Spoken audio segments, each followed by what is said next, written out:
Meus irmãos, a paz do Senhor Jesus. Quero agradecer pela sua vida, pela sua família.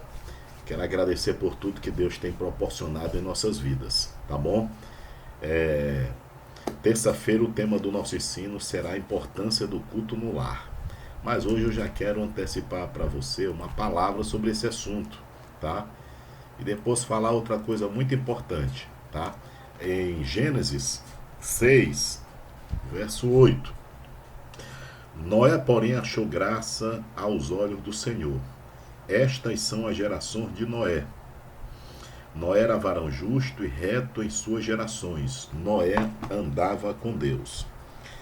Olha só, pastor Luciano Paz Landim, meu amigo, ele postou algo muito interessante. Ele disse o seguinte, que o diabo odeia culto doméstico. Tragicamente, muitos cristãos só estão sabendo o que é culto doméstico agora, diante da pandemia. O culto doméstico foi e sempre será um meio de fortalecer a vida pessoal, familiar, eclesiástica e social.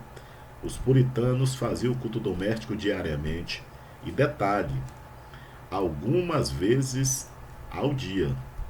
O culto doméstico cria vidas profundas, famílias alicerçadas, igrejas fortes e transformadoras. Portanto, assim que a pandemia passar, os cristãos deverão continuar fazendo os cultos domésticos e com frequência. Afinal, a maior, o maior interessado em destruir o culto doméstico é o diabo. Rapaz, eu gostei da palavra. Parabéns, pastor Luciano, por essa palavra. E lendo esse texto, e lendo a Bíblia agora cedo, lembrando da história de Noé, quero trazer aqui uma palavra sobre três importantes lições que Noé nos traz sobre o culto doméstico, culto no lar, certo? Para você entender melhor, tá bom? Primeiro lugar, Noé foi sacerdote em sua casa, sacerdote no lar. Noé, na condição de marido e pai, ele exercia seu sacerdócio numa estreita relação com Deus. Porque qual é o papel do sacerdote?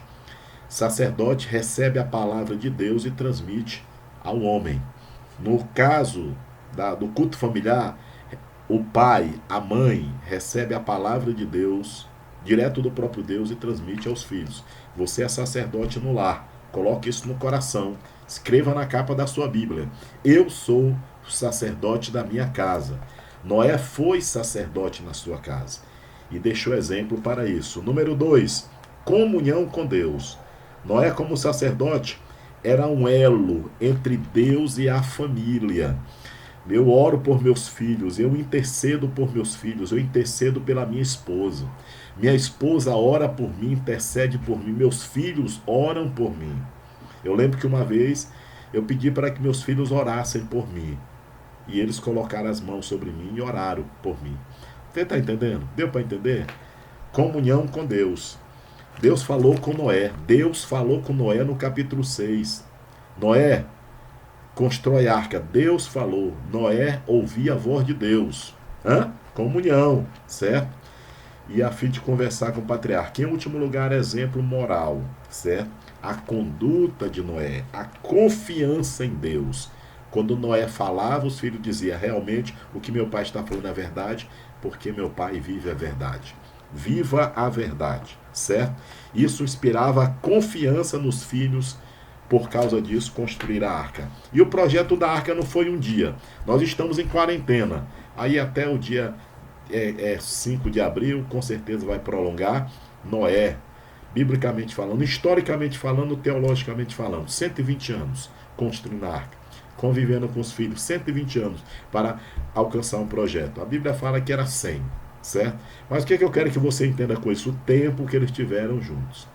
Nesse momento, tem famílias aí, meus irmãos, que estão em pé de guerra. Em pé de guerra dentro de casa. Porque o pai não respeita os filhos, nunca respeitou os filhos, nunca respeitou a esposa e agora tem que conviver. Os filhos nunca respeitaram os pais. Conheço a história de filho que já bateu na cara do pai. Nem para Deus fazer o braço desse infeliz cair. O que é que eu quero que você entenda com isso? A luta dentro de casa, os problemas dentro de casa. Agora tem que conviver junto. Como é que vai conviver? Como é que vai ter comunhão? Como é que o pai vai ter moral de chamar os filhos para fazer o culto? Já que nunca deu exemplo. Sempre foi um mentiroso, um enrolado, um sem futuro, entendeu? E os filhos da mesma forma, tá bom? Meus irmãos, é hora de orar junto. O culto no lar é importante. Não pare, certo? Aqui em casa, às vezes a Anne está deitada, o menino está deitado, mas eu com minha esposa desce, a gente senta, canta os hinos e ora juntos, tá? Eu quero que você não deixe esse negócio morrer.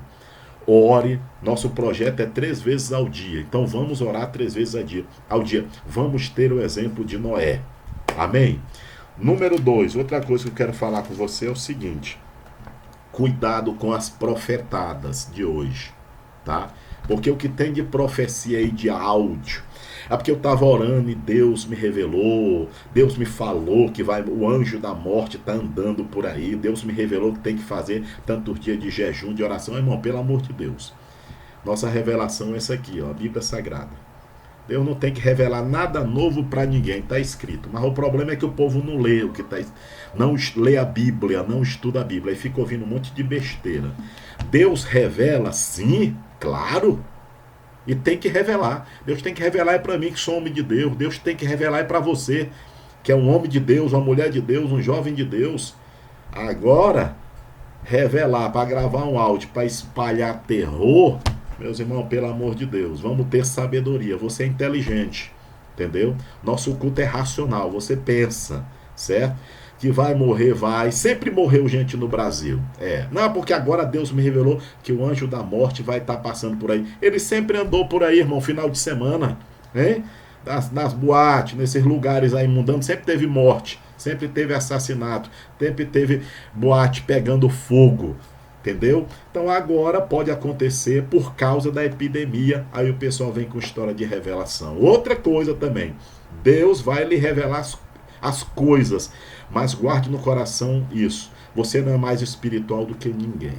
Se Deus me revelar alguma coisa, eu não sou espiritual mais que ninguém, porque revelação não prova que eu sou espiritual ou não, tá? Simplesmente mostra para que Deus é misericordioso para comigo e para com você também. Tá bom? Guarde essa palavra no seu coração.